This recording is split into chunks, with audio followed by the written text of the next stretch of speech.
This is Hidden Killers Week in Review. A look back at the most prolific stories of the week. This is Hidden Killers Live with Tony Brueski, Stacey Cole, and Todd Michaels.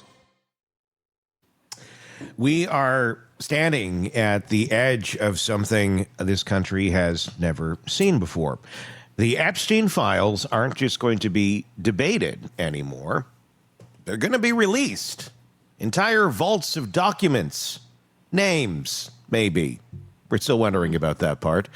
Communications, patterns, timelines, the scaffolding of a predatory system that operated in plain sight across decades, countries, and institutions. And whether people realize it or not, this is going to have a massive psychological impact on millions of Americans. Survivors, families, whistleblowers, communities, people who trusted systems that protected Epstein, and people who trusted public figures whose names may now surface.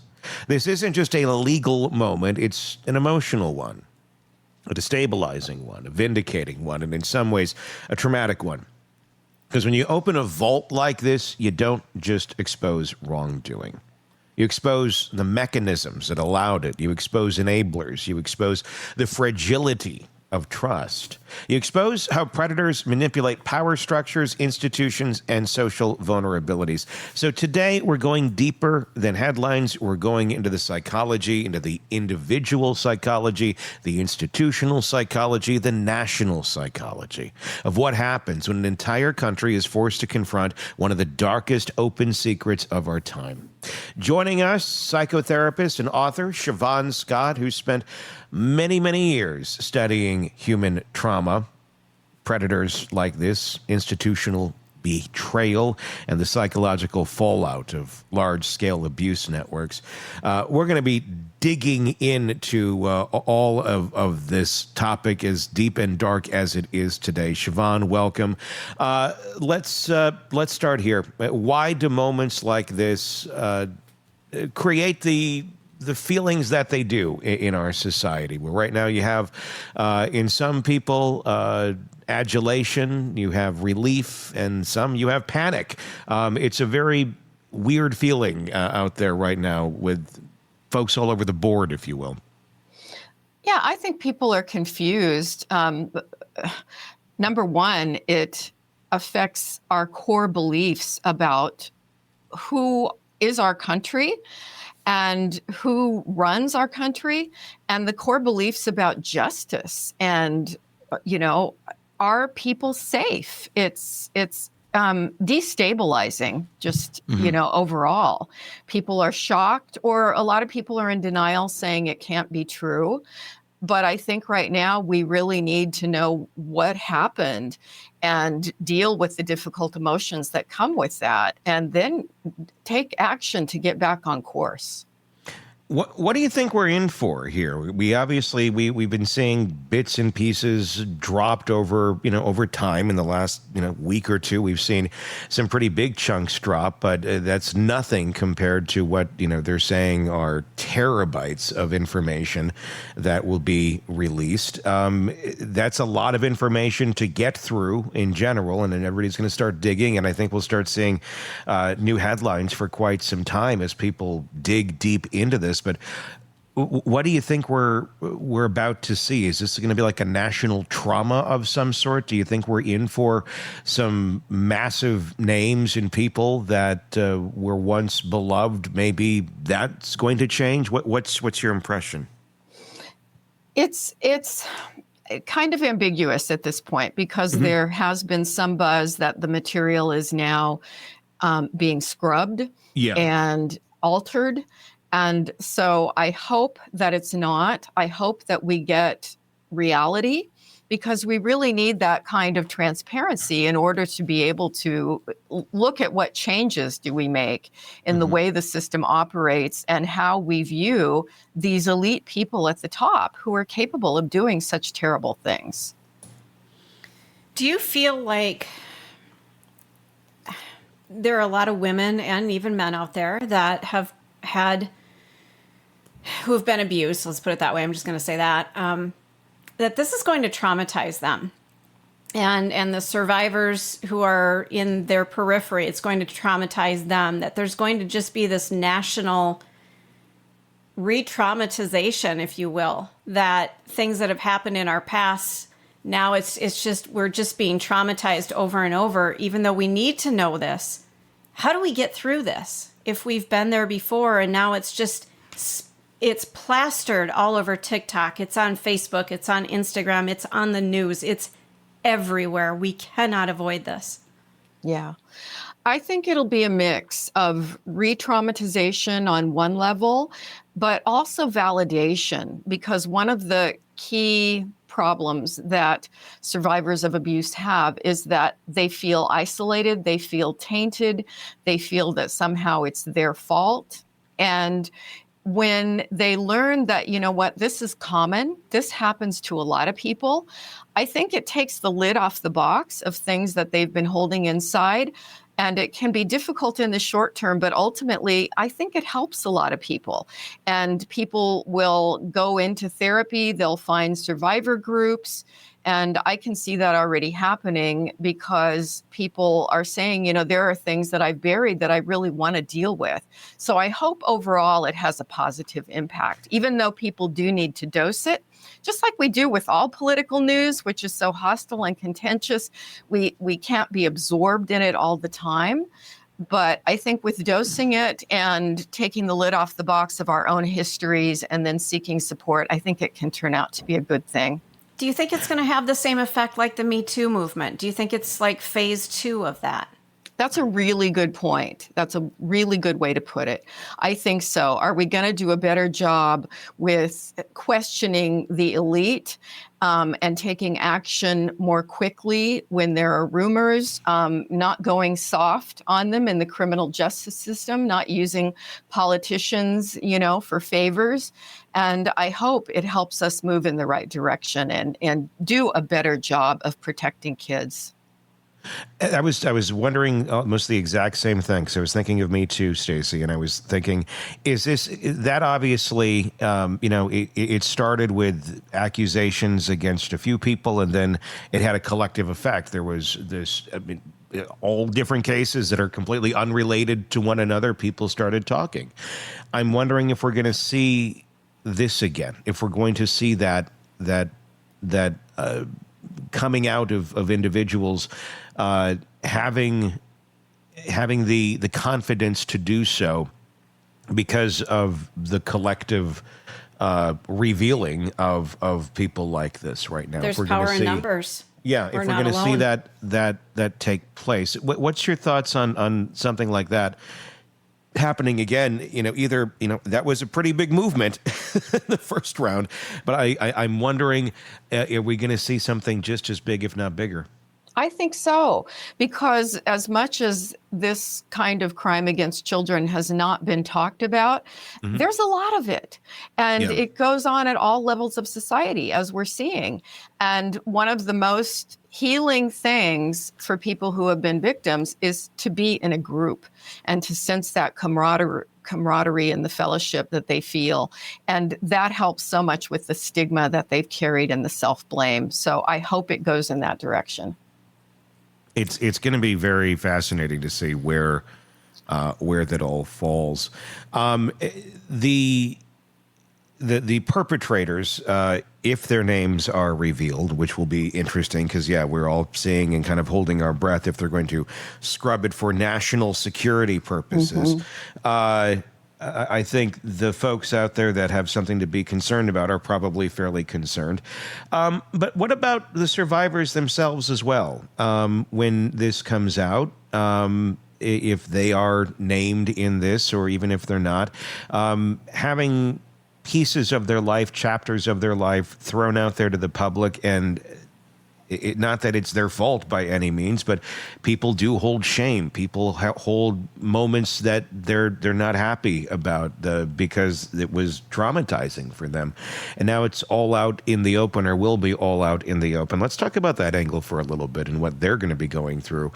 Yes, it is great that these people hopefully will be exposed, but at the same point, there's a lot of folks out there who are also going to have elements of their life that if they're still around, wanted to be, put away, and it's going to be right back to the surface for everyone to be discussing. Mm-hmm.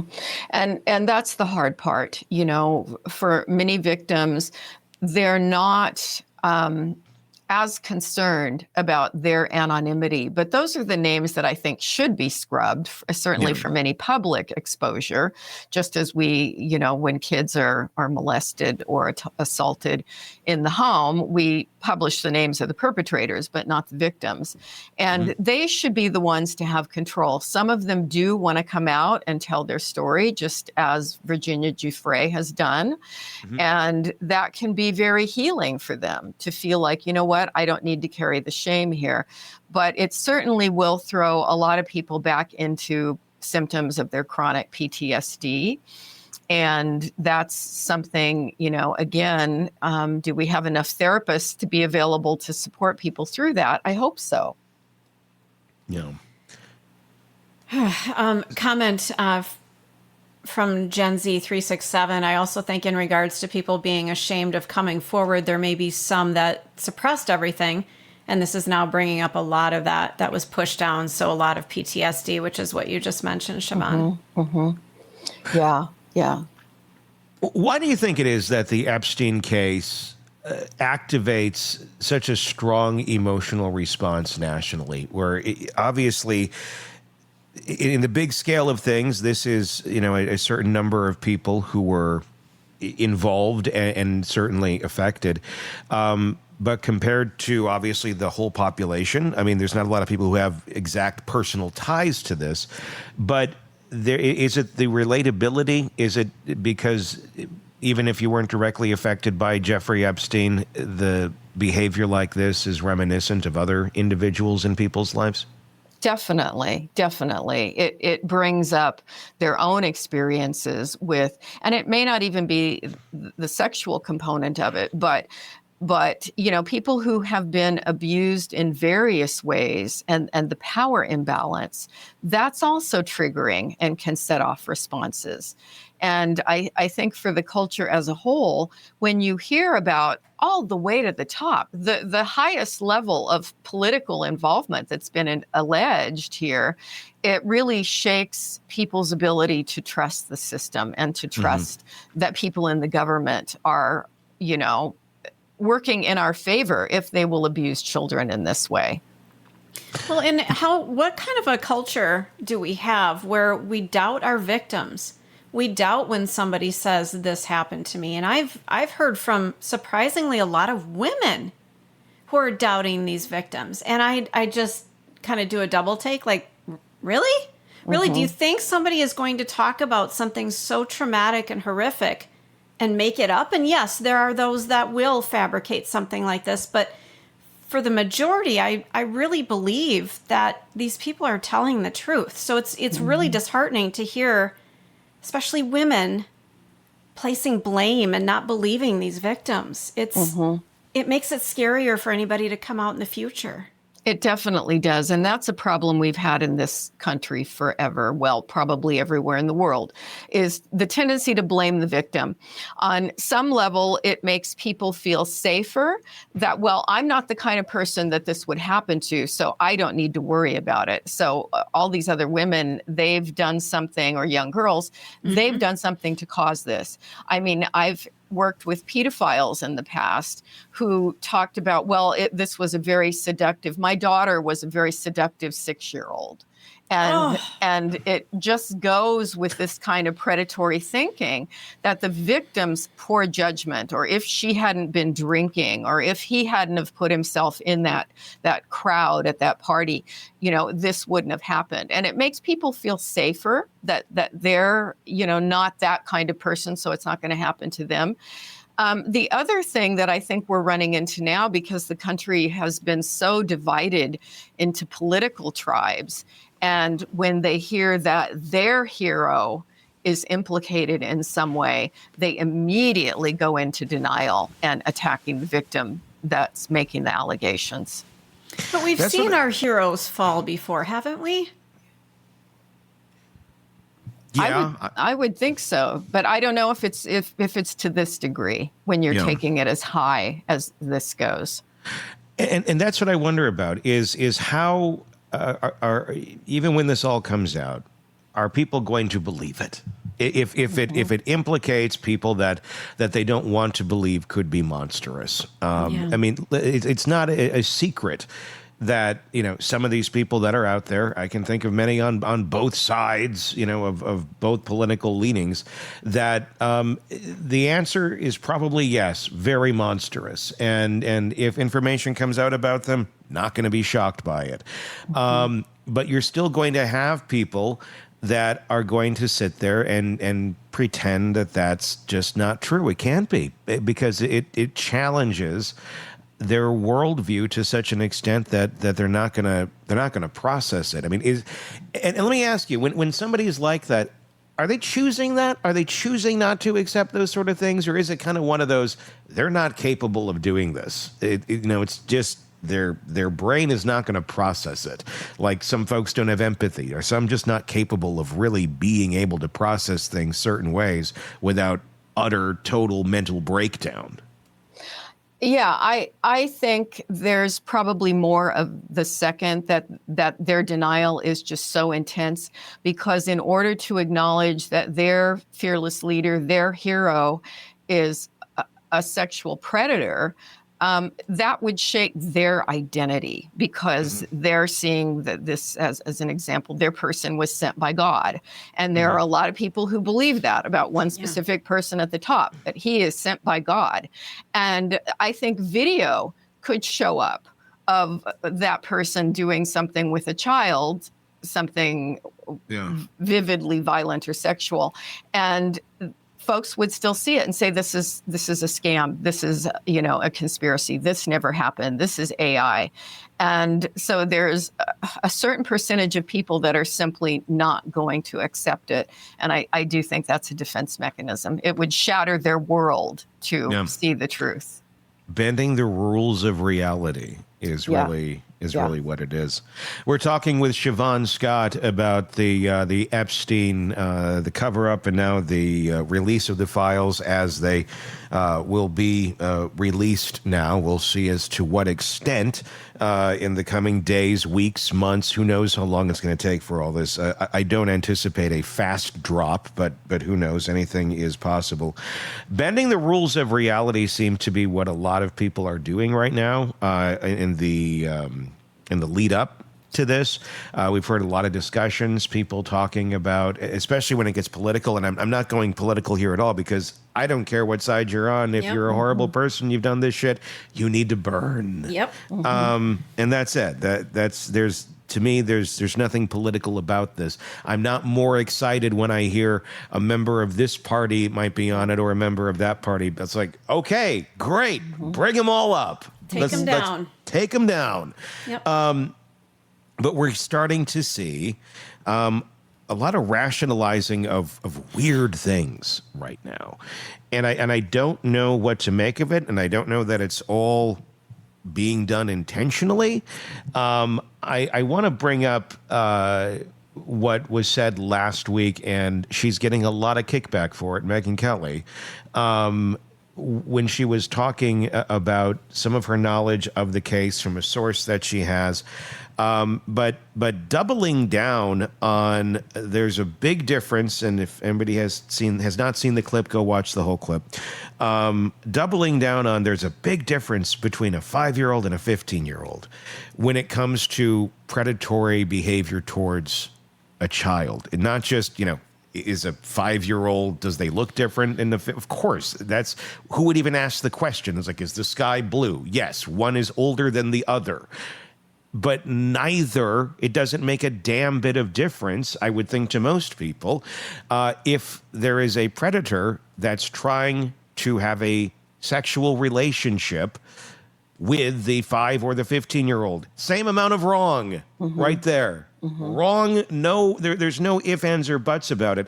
But it seemed, and this is how I took it, this is how a lot of people took it, it seemed that there was some rationalizing going on when we hit at a certain age, around 15-ish, of like, well, it's predatory, almost. but it's diet predatory. It's predatory light. Like, no, There is no predatory light. That's what is going on here, and why are we seeing people try to bend these things right now, of all times, on this? Why? What the hell is going on where people are trying to rationalize things like this? I think on some level it's back to, I don't want my guy or my team to go down. And therefore they're coming up with anything they can to make it sound like it's not that bad. And in truth, a pedophile is someone who's sexually attracted to pre-puberty children. A hebephile is a person who's attracted to post-puberty children because they're still children at 13, 14, 15. But that's a particular kind of paraphilia where this is the individual's primary sexual attraction. It is still wrong. It is still an incredible power imbalance. A 13, 14, 15-year-old is not capable of giving informed consent. Correct. And it's terrifying to hear somebody go on national television and try to say, well, it's not pedophilia, so it's okay. And sure, you can break it into hebephilia. That's still a crime. It's still wrong. It's still pathological. I want to say that's the first time I've heard that term. Yeah. And she wasn't arguing the terms. It was that was what kind of got me about it. I mean, it wasn't like, well, that's technically this. I mean, of course we can. Okay, well, that is technically this and that. I get that, but it's the normalization, it's the rationalization of it, and that's where I'm. And I don't know. I mean, the other thing that was coming to mind in no way, shape, or form, I don't know anything about her, and I don't know what her past is, and I don't know what her history is, and I'm not saying this at all, but could there be leakage sometimes when people are rationalizing things like this because of their own traumas of what they've gone through? That people try, no matter what, to be healthy, hopefully, and that they've moved on from things and they've healed in certain ways, but that healing looks different for every single person. I'm wondering sometimes when you have people doing those sort of weird rationalizations of, well, I had it hard too, in really weird ways like this, is some of that leaking over sometimes? And I don't know specifically here, but when I'm speaking more in general terms with people rationalizing stuff. It sure could be that. It could also be that they grew up in one of the states that still legalizes child marriage. There's a big movement now. I have friends who are a part of it to basically say, if you're under 18, it doesn't matter what the circumstances are, you can't get married. And there are states, I believe Utah was one, where girls as young as 13 could be married and have a marriage license. And so there are probably people from these kind of subcultures who look at it differently, who don't understand the developmental damage that this does to kids. And because it's in my book, it's open. I was married at 16 and I was groomed at 15 and I went along with it. And at the time, I thought I was an adult. I look back at those wedding pictures now and I'm a baby-faced kid. I was a child. But the person in that situation just doesn't realize it. And the pastor validated the marriage, even though the man was 25. And this was clearly not psychologically healthy. And I was a needy kid. And there were so many things about this courtship that should have been red flags to my parents, that people still in this day and time just don't get it. We've got a comment. Is it Sir Thriver? It says, why knock Megan? She didn't say it's okay. She said it's not pedophilia, just as your guest is saying. What do we say to that? What's our thought? I'm not knocking Megyn Kelly. I'm pointing out the statement that she made twice in a row. I'm not knocking her. I am pointing it out, and I'm saying this seems like someone. It's normalizing something that's not normal. Right. And if that's not what her intent was, then I think she should walk it back and say, "Look, I misspoke. It came out," and I'll believe her. I don't think she's pro pedophilia or anything like that.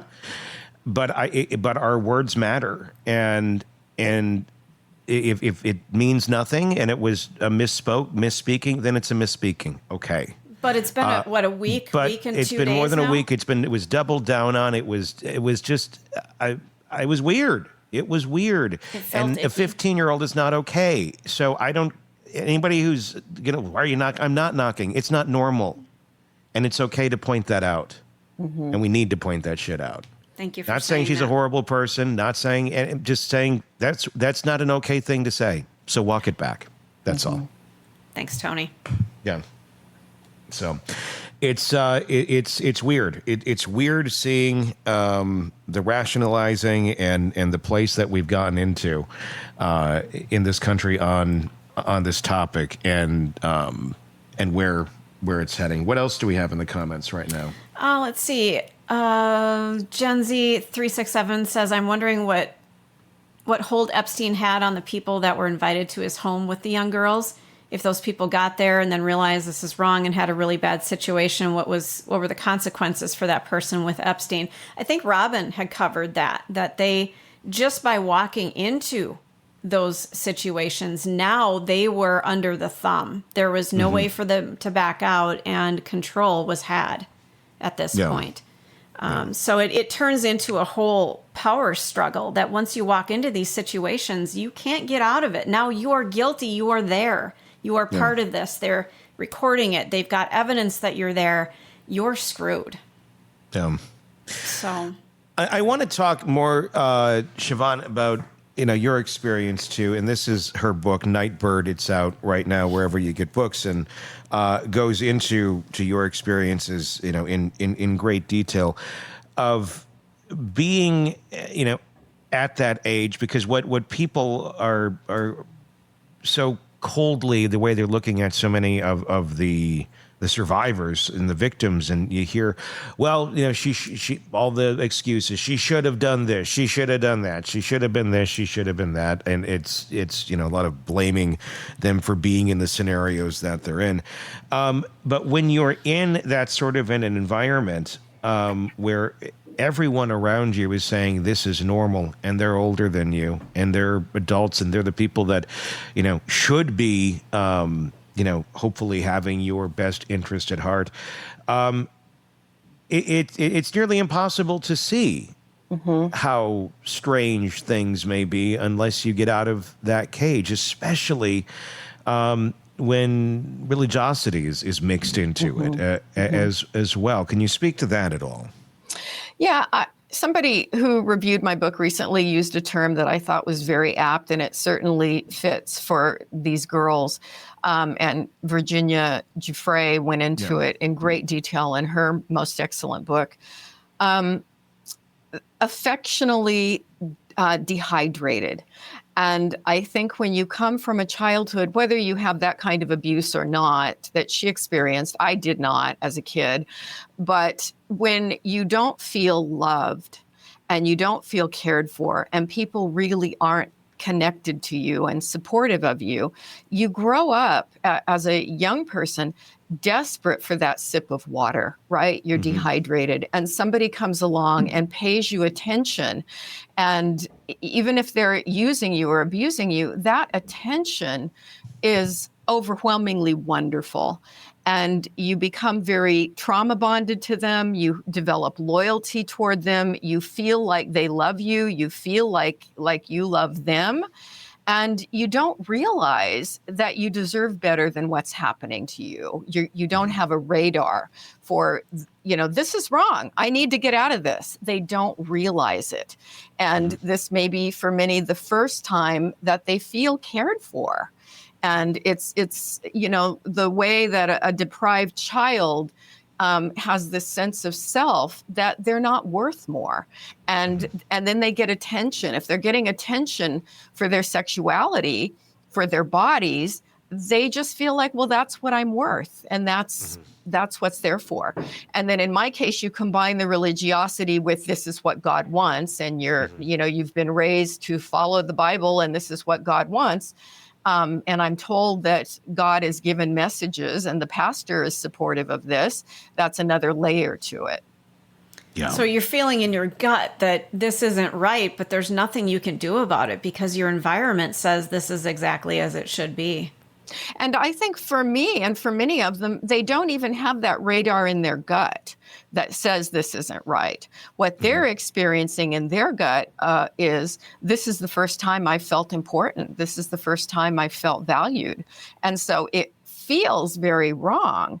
And I always tell people the advice, listen to your gut, is sometimes good, but sometimes your gut can lead you astray depending on how your gut developed. Interesting. What we've been seeing with this, and what we've been seeing with various people telling their stories, saying that they've been victims of Epstein, one of the big questions that people are asking is, why don't these individuals name the perpetrators, especially if we're going to see them blocked out? And obviously there's legal reasons for that, because they'd like to not, go bankrupt and be sued 800 ways to Tuesday because this is a very hard thing to prove. This is a very hard thing to document. And the other thought I had on that is, do they know they're perpetrators? If you're on Epstein Island or wherever you were, they weren't all there. They were in his homes. They were all over the place. I do wonder, a lot of these, young women, did they even know who some of these people were if they were coming and going? Obviously, Virginia Giuffre did know some of them, but some I do wonder if the scale as to which it appears he was running this thing, if there's just so many people that came that they weren't celebrities, they weren't of note, they had money and they had power, but unless you're a celebrity and you're a 15-year-old girl, you're probably not going to know who every person is. Yeah, 100%. I think both of those things are true. They've probably been advised for legal reasons to not start name dropping at this point. Mm-hmm. And I don't know what all the consequences for that could be, but certainly, yeah, having a lawsuit against you could be very scary. And then, being in that situation where it's one man after another, multiple men, and they don't know who these people are, certainly very likely for some of them. An interesting comment that just came in. Jacqueline said, I was groomed and molested as a minor. I have never had a long-lasting and fully healthy relationship. I'm in my 40s. No matter how hard I try to, with the knowledge that I don't need to correct my past. This is a lifelong journey for these people. This is never going to go away. My heart goes out to people dealing with this. And a lot of them are in our chat section right now. These are people who have dealt with this, who've been around this. It's coming to the forefront now. It really is. And that's, I think, the thing that's good about this is if they feel, I'm not the only one. I'm not alone here. And as I tell everybody that I've met who has this kind of history, hold hope. Healing happens. It's not linear. It's not quick. It can take a lifetime to unpack all of it. But I think every decade, people show a lot of improvement and a lot of growth. And it doesn't mean it takes a decade for change to happen, but it's developmental in nature. As we get older, we get more insight. We are able to do a better job with putting it in perspective, forgiving ourselves for errors in judgment that we had because we were young and we didn't know better. And it's something I think that most people can eventually gain a sense of peace and healing and come to a place where they no longer feel tainted by it. But it definitely affects our core being. It's not an easy path. I'm going to imagine when this comes out and if there's names that are in there that we haven't heard yet, predators, they don't, they're not always, I guess, going to the same source for what they're getting. This is examining one of those sources. This is examining the Epstein area of where these predators got what they were looking for through him. I'm going to guess this is going to expose a lot of other networks too, that there's going to be other people who are going to, suddenly, okay, well, they're getting this over here. Where else are they getting it as they travel in their packs? Where else are they finding this type of material, these type of people that are willing to and are in operation of things like this, of networks. I would imagine that there's a lot of collateral damage beyond Jeffrey Epstein that we're about to see when these massive terabytes of data come out. Do you agree? I hope so. I hope that we can have the blinders off as a culture, as a country, that we need to protect children, boys and girls, and we can't validate people who are exploitive, who are predators. And everybody needs to talk. Everybody needs to open up about what they know when particularly these powerful people are involved, and people cover it up for them because it's all the enablers who are at fault as well. And I think it's important too to look at it, and because I think we're gonna see people, and we're gonna see accounts of people when they were younger, and some of these people are gonna be old men now. Yeah. And I think it's important to remember, old men are still just as dangerous as the younger men. We see it in so many cases where creepy predator who's 70-something, who's 80-something, preying on kids. They still do it. So I think we're going to have to resist that urge a little bit, too, of like, oh, well, they're old. It's just grandpa. It's just grandpa. And, yeah. And here's a weird thought for you. It happens in nursing homes with elderly people, where women in nursing homes who have dementia are sexually victimized by other old men in the nursing home. And those cases are rather horrifying. How would you like knowing grandma's being assaulted every night in her nursing home? I mean, old people who are predators are still predators. It's something that doesn't change in people. If that's what you are, that's what you are. That's why I wish we could just eliminate them. But we don't. And they will prey until the day they die. It's going to be very fascinating. Shavaun Scott, thank you for being on and talking about this as we're on the verge of all this coming out. Nightbird is her book. You can get it wherever books are sold. It's her memoir and very worth a read. All right. Until next time, for Todd, for Stacy, for Shavaun, I'm Tony Brueski. We'll talk again real soon. Want more on this case and others? Then press subscribe now and don't miss a moment of true crime coverage from Tony Brueski and the Hidden Killers podcast.